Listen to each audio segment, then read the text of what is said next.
I spent 22 years building their empire, and the day I made them powerful enough to go public, they fired me like I was nothing. It happened on a Thursday. The kind of Thursday where the coffee's gone cold before your first sip and the air in the office feels just a little too still. I should have known something was off the moment the 9 a.m. all-hands meeting was rescheduled due to executive travel. Zenith Innovations wasn't just a company to me, it was my second skin. I joined when we were nothing but a team of 12 huddled in a subleased office above a pizza shop. I'd helped write the first line of code for what would eventually become Zen AI, the machine learning engine that would make Zenith a household name in enterprise intelligence. I was never the flashy one, not the stage walker, not the pitch deck polisher. I was the builder, the architect. The one who worked through holidays and pulled back-to-back weekends to debug logic that no one else could even understand. But the moment Ryan Carter became CEO, everything shifted. He was younger than me by nearly 15 years, sharp, polished, and terrifyingly strategic. He didn't need to tell me I was being phased out. I saw it in every excluded meeting invite, every sideways glance during presentations. He once introduced me to a group of investors as a longtime contributor to our legacy systems. Legacy. That's what you call something you plan to bury. But Ryan wasn't stupid. He knew that Zen AI, the company's crown jewel, still relied on me. Not just to maintain it, but to finish the final optimization layer that would make it IPO ready. No one else had the knowledge, because no one else had built it. So he kept me close, just close enough to finish the work. Madison, he'd say with that salesman's smile, you're a critical part of this process. Let's bring this home together. What he really meant was, just give me what I need, and then you can disappear. And I knew it. I just played along. Because I wasn't done playing either. For weeks, I worked around the clock, finalizing the neural routing framework, integrating the autonomous learning module, and tightening the predictive audit trail. I trained the new hires he sent my way, kids barely out of grad school who thought a shiny Python script was the same as a scalable engine. I documented every step. Not for them, for me. The betrayal came wrapped in corporate courtesy. At 4:12 p.m., I received a calendar invite labeled Strategic Transition Planning. The meeting was scheduled for 5 p.m., no agenda attached. I walked into conference room 9B and saw Ryan already seated, flanked by Elena from HR. Her laptop was open. A pink folder sat neatly between them. Ryan didn't waste time. Madison, he began. First, I want to thank you for everything you've done. But as we prepare for the next chapter of Zenith, we're moving toward a more agile structure, leaner, younger, future-focused. He was calm, rehearsed, smug. Elena slid the folder toward me. This outlines your severance terms, she said. 3 months pay, health coverage, and outplacement support. I looked at the folder, then at both of them. Interesting timing, I said, right after I delivered the final deployment model. It's not personal, Ryan replied, leaning back in his chair. No, I said, standing. It's predictable. I left the folder untouched. As I walked through the hallways of a company I had helped build from other employees avoided eye contact. A few looked stunned. One whispered, "They really did it." At the elevator I paused. There was a poster on the wall, Ryan's latest branding campaign, "The future belongs to the bold." How fitting, because bold is exactly what I was about to be. Back in my office, I powered on my personal laptop, opened a hidden folder labeled Phase 2. Inside, all the legal documentation, the timestamps, the IP filings. They thought they had deleted me, but what they didn't know, firing me was the trigger I'd been waiting for. By Friday morning, my access to internal systems had already begun to mysteriously glitch. My company email was still active, but several shared folders, especially the ones tied to Zen AI's architecture, had suddenly disappeared from my drive. No official revocation notice, no explanation, just digital silence. They were phasing me out like you would an expired license. Still, I played along. Before I left, Ryan had insisted I finish knowledge transfer with the new team. In reality, it was nothing more than a sanitized term for squeezing out the last drops of value before kicking me out the door for good. And I gave them just enough. Each session was held in one of the smaller conference rooms, with a rotating group of young developers sitting around me like students at the feet of a professor they didn't respect. Half of them scrolled on their phones, the other half took notes they didn't understand. Their lead was a young guy named Travis, 26, cocky, all startup swagger and buzzwords. He called me ma'am with a smirk, like I was someone's out-of-touch aunt trying to explain dial-up internet. At one point, he interrupted me mid-sentence to say, "Actually, I read in a Medium article that LSTM networks are outdated. We should probably rewrite this section." I gave him a tight smile. "That's adorable. You can rewrite it after you learn what a datagate does." He shut up after that. But Ryan, he loved Travis, called him sharp, ambitious, a next-gen leader. I wasn't surprised when I overheard Ryan talking to the board during a video call. "Travis has really stepped up. He's basically running Zen AI now." Basically. I nearly laughed out loud. What Ryan failed to mention was that Zen AI, without my final sequence, was like a supercar with no ignition system. It looked sleek, powerful, revolutionary, until you tried to start it, and then it went nowhere. But they didn't know that yet. They thought I'd handed it all over, that my polished exit interviews and meticulous documentation meant closure. They had no idea I'd carefully excluded the core routing layer from every internal demo, and that the real processing model, the one that actually made Zen AI scalable, was stored in my personal Git repository under an encrypted protocol they didn't even know existed. I hadn't created it on company time, not on company servers, not with company hardware. Every improvement I'd made in the past 2 years had been logged, time-stamped, and filed under my own name. Ryan might have stolen my credit, but he didn't own my mind. On Sunday night, 3 days after my termination, I received a call from Rachel Monroe, VP of Strategic Initiatives at Novatech AI, Zenith's largest competitor. "Madison," she said, her voice warm and curious, "I heard what happened. I also heard you might have something valuable." We met the next evening at a private table in a quiet restaurant just outside the city. No contracts, no pressure, just two professionals with aligned interests. "I have something your team might want to see," I told her, sliding over my tablet. I walked her through a live simulation of the Zen AI engine, my version. Faster, more stable, more secure than anything currently on the market, and most importantly, mine. Rachel's eyes widened. "You built this on your own?" Every line. By the time dessert came, she was no longer just impressed. She was ready. "I'll have my legal team draft the licensing terms tomorrow," she said. "We'd be honored to have you as our chief AI strategist." I nodded once. "And one condition," I added. She smiled. "Let me guess. Press release?" "Front page. Full attribution." Done. That night I walked out into the cold with a warmth in my chest I hadn't felt in years. It wasn't just victory I was feeling.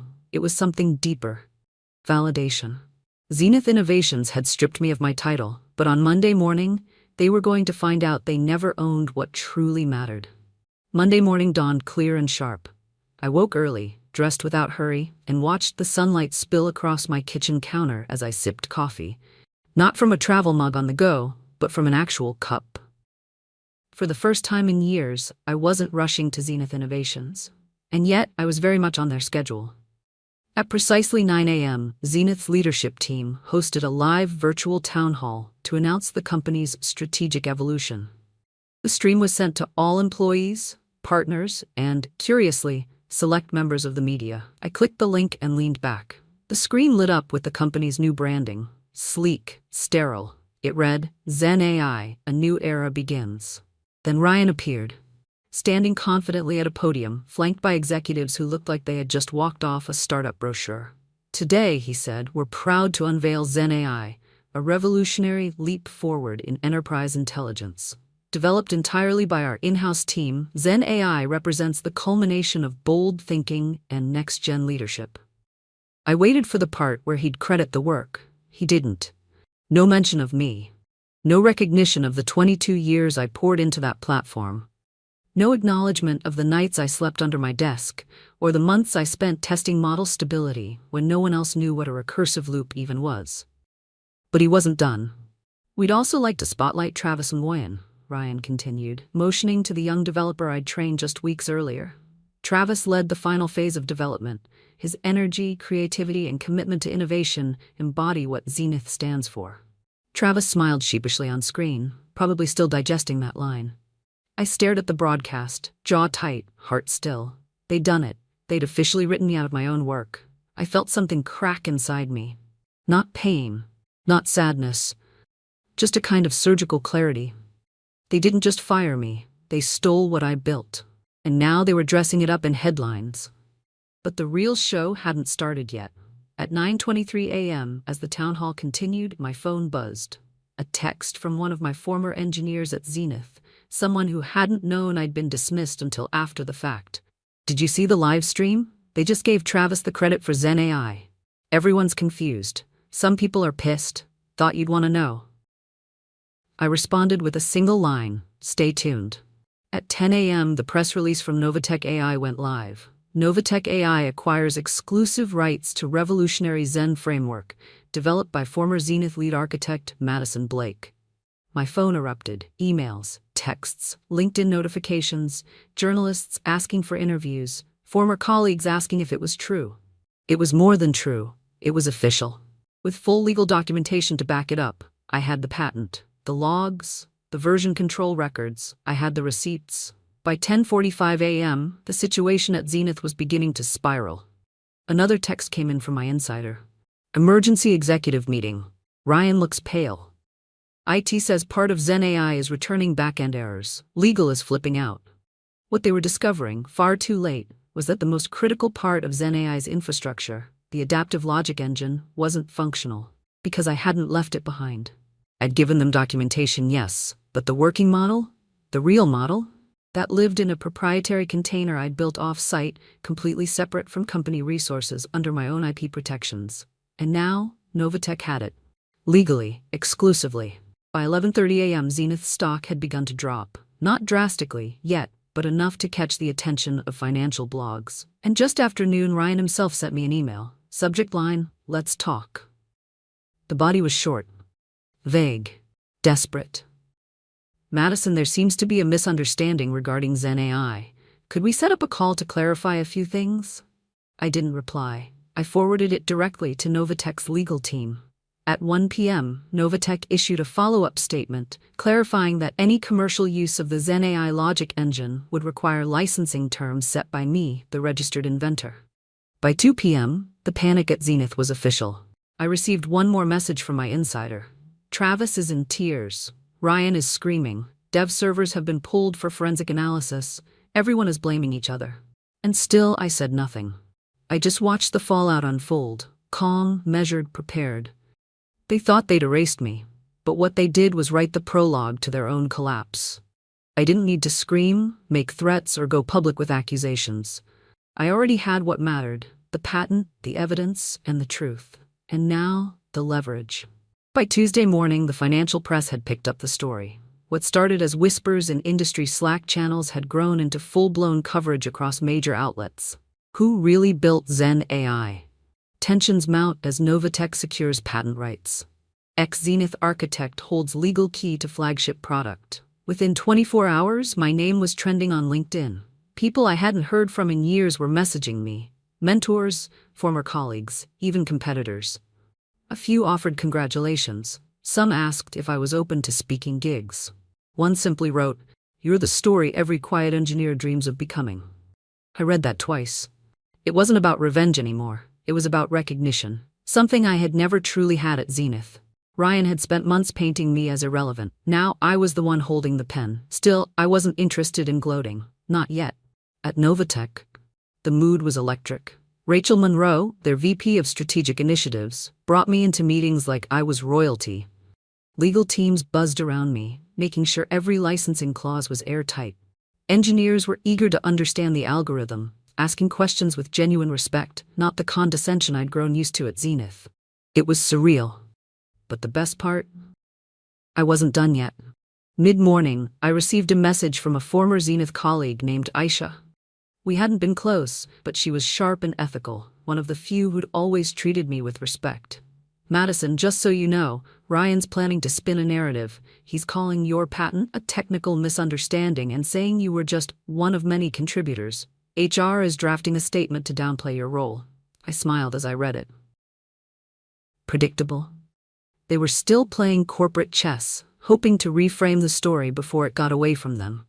But it already had. I waited until 1 p.m. sharp, then released a quiet statement through my attorney. As the registered inventor and sole patent holder of the Zen logic framework, I remain committed to innovation, transparency, and fair attribution. I will not respond to personal speculation, but all commercial use of the protected architecture must comply with licensing agreements as outlined in federal IP law. No anger, no fire, just precision. By 2:30 p.m., Zenith's legal team had reached out to Novatech, a polite request to open dialogue around potential licensing options. I let Rachel and her attorneys handle the response. Their reply was firm but fair. Licensing would be considered, at 3 times the standard industry rate, and with public acknowledgement of me as the system's creator. They weren't going to like that last part, but that was the point. At 4 p.m., I was invited to a live virtual panel hosted by a prominent tech media group. The topic? Innovation, ownership, and the future of ethical AI. I didn't hesitate. That evening, the story hit national business networks. I watched quietly from my new corner office at Novatech as anchors and analysts debated who really owned innovation in corporate America, and how many women like me had been erased before ever being celebrated. One segment ended with a striking line. It's clear Madison Blake wasn't just a contributor, she was the foundation. And now, she's no longer silent. At Zenith, chaos was growing louder. My insider messaged again. Ryan's trying to rally the board, says it's just a PR hiccup. But morale is tanking. Senior engineers are polishing their resumes. I typed back, tell the good ones to check their inboxes. Because earlier that day, I had handpicked 6 of Zenith's most talented engineers, people I respected, people Ryan overlooked, and sent them personal offers to join my new team at Novatech. 5 responded within hours. 1 said, finally a place where we're not just seat fillers. By midnight, I shut my laptop and stood by the window, looking out at the city lights. They'd tried to erase me. Now their entire company was built on something they no longer owned. Wednesday morning started like a whisper before a storm. I was in the studio room at Novatech HQ, surrounded by soft lights, soundproof walls, and a production team that knew exactly how to frame power. The final adjustments were being made to my mic as the countdown began on the screen in front of me. 5 seconds. 4, 3, 2. Welcome to TechFront Live, the host smiled from the other side of the screen. Today we're joined by Madison Blake, architect of the revolutionary Zen framework and newly appointed chief AI strategist at Novatech. Madison, thank you for being here. Thank you for having me, I replied calmly. The interview lasted 28 minutes. No fireworks. No direct jabs, just clarity, authority, presence. I spoke about innovation, intellectual property, and the importance of attribution in the tech world. I walked viewers through the design philosophy behind the Zen engine, how it learns, how it scales, how it adapts. I didn't mention Ryan by name. I didn't need to. The industry already knew who I was talking about, and by the end of the segment, Madison Blake was trending on Twitter. 30 minutes after the interview aired, Zenith stock dropped another 6%. At Novatech, Rachel burst into my office with a grin and a stack of papers. Our legal inbox is exploding. 3 major clients from Zenith just reached out about licensing inquiries. Already? I asked. Oh, and she placed another folder on my desk, dramatically. You're scheduled to keynote the Future Tech Summit next month, main stage. I opened the folder. There it was. My name, headlining an event I'd been denied access to for years. I'd been the silent builder in the background of every innovation. Now, I was the one stepping into the spotlight.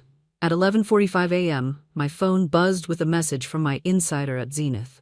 All hands emergency meeting just announced. Board is present. Ryan's pacing. They know it's over. I didn't celebrate. Not yet. This wasn't about watching anyone fall. It was about ensuring they never rose again at the expense of people like me. By 1 p.m., news broke that multiple senior developers at Zenith had resigned. Most of them were the same people I'd trained, coached, and protected during my time there. I sent them each a welcome packet. Their start dates at Novatech would be staggered over the next 2 weeks. At 2:15 p.m., I received a formal email from Zenith's legal counsel. They were requesting an urgent discussion regarding licensing, mitigation of damages, and future collaboration. I forwarded it to our legal team with a short note. Terms haven't changed. Novatech's response was swift and public. Zenith Innovations is welcome to license the Zen framework at a premium enterprise rate, subject to full legal acknowledgement of Madison Blake as the sole inventor and IP holder. Use of the algorithm without license constitutes infringement and will be pursued accordingly. At 3 p.m., Zenith hosted a press conference to try to salvage the narrative. Ryan looked like a hollow version of himself, pale, sweating through his designer suit. He opened with the phrase I expected, "We want to clear up some misconceptions." He called me a valued former team member, said Zen AI had been a collaborative effort, attempted to minimize the damage by suggesting that all outstanding IP questions were being addressed amicably. But it was too late. Because 5 minutes into his speech, the screen behind him flickered, and then switched. My TechFront interview began playing, live, projected across the press room. I hadn't orchestrated it. Someone in the media had done it. Or maybe someone from inside Zenith. Either way, the effect was brutal. I was calm, poised, confident, speaking clearly about the framework, the timeline, the legal filings, all documented, time-stamped, and verified. It wasn't just a PR win. It was evidence, irrefutable. The room went silent.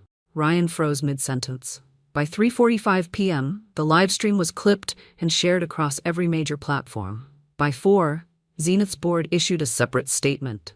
Effective immediately, Ryan Carter is stepping down as CEO.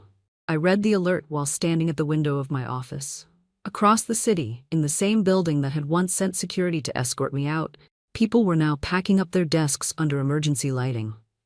HR teams scrambling, clients pulling contracts, confidence collapsing. They had built an empire on the back of something they never truly owned. And now it was crumbling from the inside out. That evening, Rachel toasted with me in the Novatech boardroom. "To truth," she said, raising her glass. "To never being quiet again," I replied. And we drank, calm, steady, and in complete control of the storm we'd just created. By Thursday morning, Zenith Innovations was in full-blown crisis mode. Their flagship product had been rendered legally unusable. Their CEO was gone, their top engineers had resigned, and now they were being dragged through the mud by every tech journalist in the industry. What started as a whisper had become a headline. What began as arrogance had become an implosion. Zenith loses its core technology after IP oversight. The woman they fired now owns their future. Inside the fall of a tech giant that forgot to credit the architect.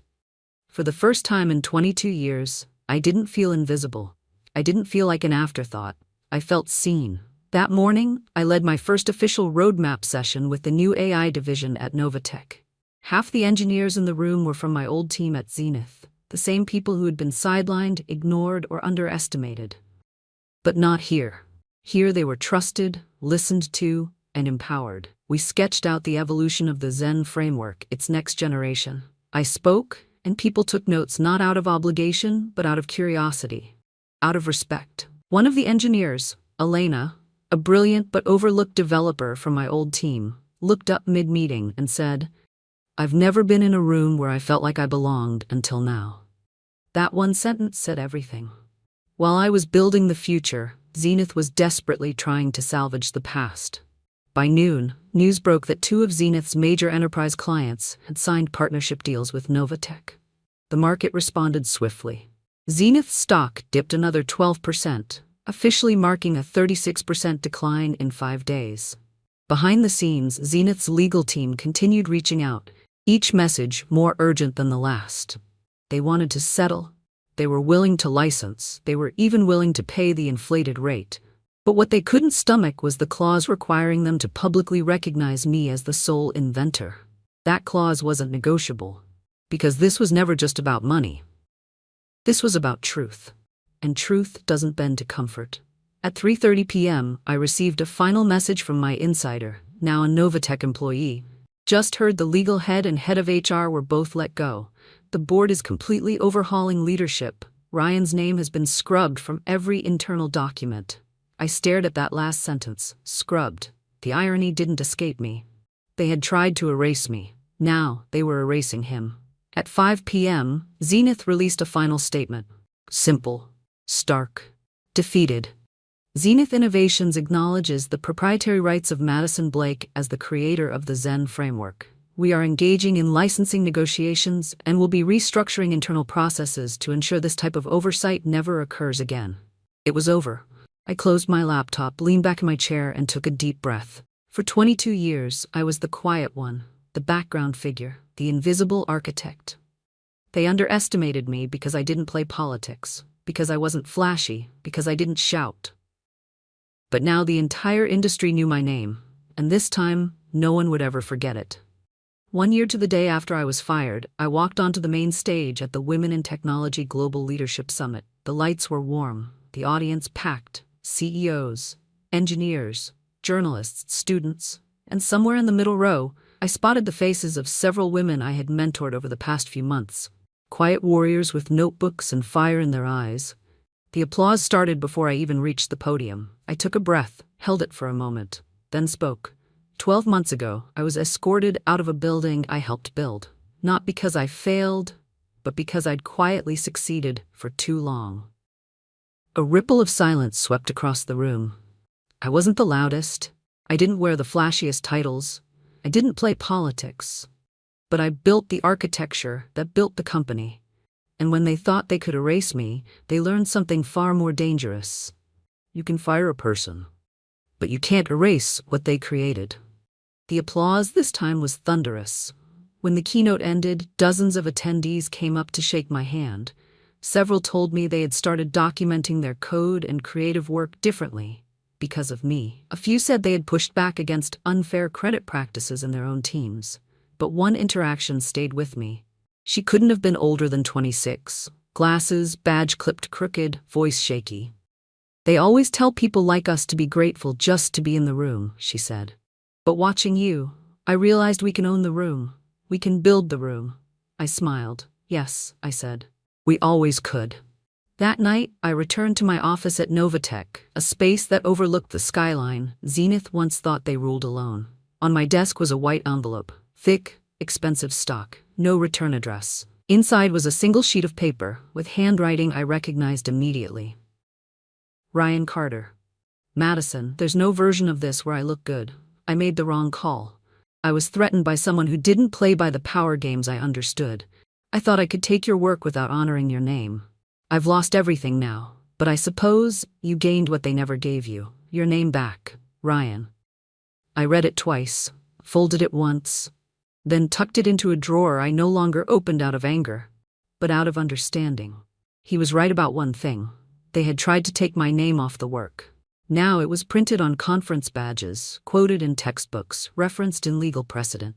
Madison Blake, inventor of Athena Core, the first self-adaptive enterprise AI to scale globally under female leadership. The industry had learned. Not just from me, but from the warning my story carried. Innovation isn't anonymous, and no one should have to beg for the credit they've earned. Weeks later, I received an invitation to join the Federal Technology Advisory Board, the seat once held by someone who said I was too niche for policy conversations. This time they asked me to lead the AI ethics division. I accepted. Not out of revenge, but because the best way to lead is to make sure no one else gets erased. I'd fought to own my story, and now I was building a world where others wouldn't have to, where names like mine wouldn't be remembered in spite of the system, but because we changed it.